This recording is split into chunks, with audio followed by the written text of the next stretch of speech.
Hey everybody, Michael Kunman coming to you today with a video on shaft flex. We're going to cover this topic and we're going to make it as simple and easy to understand as possible to help you select the right shaft for your game. So stick around, video is coming up very soon.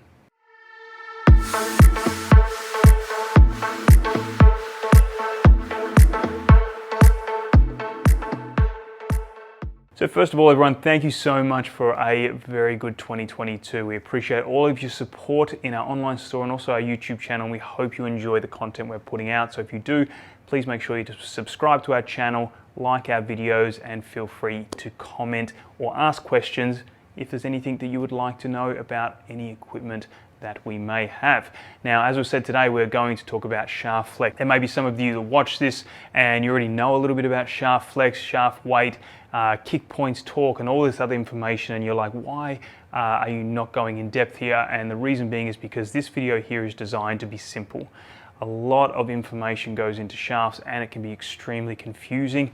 Even for us, when we get new shafts in, we've got to research, figure out exactly what it is, what the shaft does, so we can explain it to our customers as well. But for everyone else out there, you don't need to know all of that information. What you do need to know is some key parameters, what swing speed and what tempo is, and that's going to help determine which bracket of shaft that you're going to be in and give you a really good idea into which one you need to choose to help improve your game. So what you're going to notice in a second is I'm going to run through a few of these different shafts here that have very, very different flexes. I'm going to give you some details on swing speed and some details on tempo as well, and let you kind of go off and figure out exactly which clubs that's going to help you improve your game. What you're going to notice here is I've got a bunch of different shafts. I've got a ladies flex, an A flex or a light flex, regular flex 5.5, a stiff flex 6.0, and a extra stiff flex at 6.5.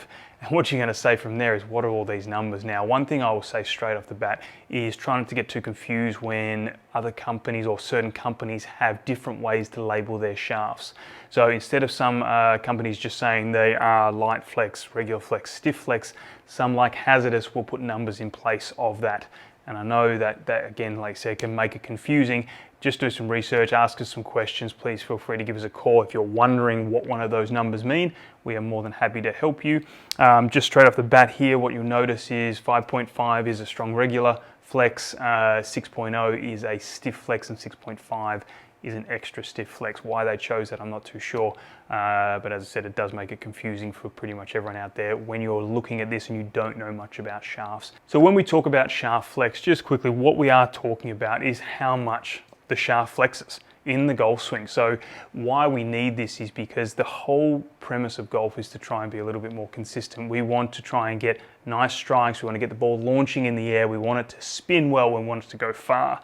If we have a shaft that is not suited to us, doesn't mean you play bad golf. No, you can play great golf with a shaft that does not suit you whatsoever. It just makes it a little bit harder, and golf is hard enough as it is. So if we have a shaft that is in the ballpark good for us, then that basically means that we are going to be a little bit more consistent when we strike our golf ball. We are going to hit it straighter and we are going to potentially score better as well.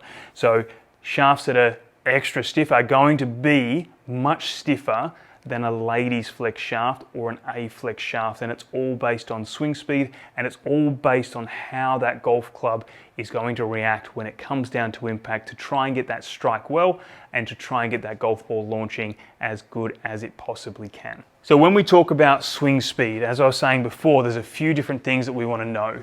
When we look at women's shafts or ladies shafts, anything under around 70 miles an hour, you're going to be looking in that bracket. It's going to launch the ball nicely and it's going to get that golf ball traveling a nice distance as well. So when we jump up a little bit faster, so we jump into that 70 to 80 miles an hour, we're looking more at the light flex, which is your seniors or your A flex. When you go to 80 to 90 miles an hour, you're looking more your regular flex shaft. That's probably one of the most popular shafts or flexes that we do have on the market at the moment. A lot of people fit into that bracket.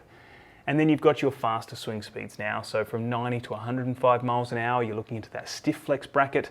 And then anything over 105 miles an hour, which is very, very fast, you're looking at your extra stiff flex. Another little thing that I did mention before is tempo. Tempo can be quite easily described as the total time it takes for you to swing a golf club.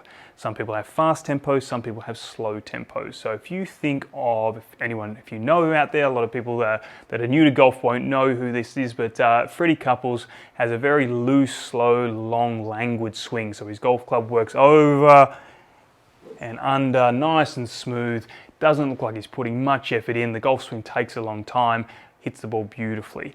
That would be what would classify as a slower tempo. Then you look at someone like Jon Rahm, big, tall, powerful guy, has a very short, sharp motion. The golf swing is quick. Now, if you have a quicker, faster tempo, you are tending to want to have a slightly heavier shaft. If you have a slow, long, loose, languid golf swing, you're going to want a lighter style shaft, but still in that same kind of bracket of flex, because your swing speed is going to be constant. But then we look at tempo as well to try and go, okay, if I have a slow tempo, but I swing it at 100 miles an hour, I'm going to get a stiff flex shaft that's going to be a little bit on the lighter side, and that's going to help me get a nice consistent strike, get the ball launching well, and hitting it down that fairway a lot more consistently.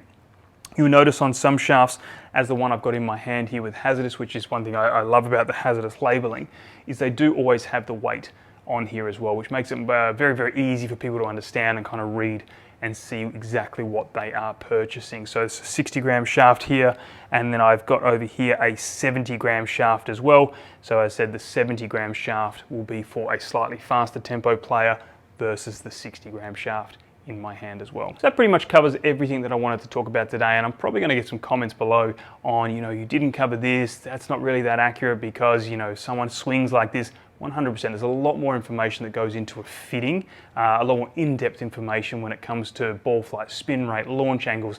In this video, we're not covering that. We're just covering simple, easy to digest information that basically everyone can take home, understand, and then when you go and want to purchase a driver, an iron set, whatever it is, at least you have a little bit of an understanding of where you're sitting when it comes to flexes and weights in shafts. Now, if you don't know club speed, not a problem at all. It's pretty easy to find out these days though, because you can either, one, purchase yourself a launch monitor. They go pretty reasonable these days with launch monitors like your Garmin R10s, or you can head down to a facility like I'm in at the moment. Here at Perth Golf Centre, we have TrackMan 4 technology, state-of-the-art, top-of-the-range technology, which is going to give you some really accurate feedback. Most of the time, people kind of overestimate how far they hit their golf ball and how fast they swing their golf club as well. So it probably is better to try and get some data if you possibly can. Go down to one of these facilities, get yourself a launch monitor, understand how fast you do swing an iron, how fast you swing a hybrid, how fast you swing a driver, and then make a decision from there as well. And that'll help ensure that you get fit into a right club and get your game on track, especially for 2023. Let's hope this is your best year ever for your golf game. And like I said, if you have any questions with this, please feel free to comment, give us a call, send us an email. Myself and our staff members are always here to help you, especially get fit or select the best set of clubs that you possibly can get to help improve your game. So again, thank you so much for watching. Hope you enjoyed that video. Any questions?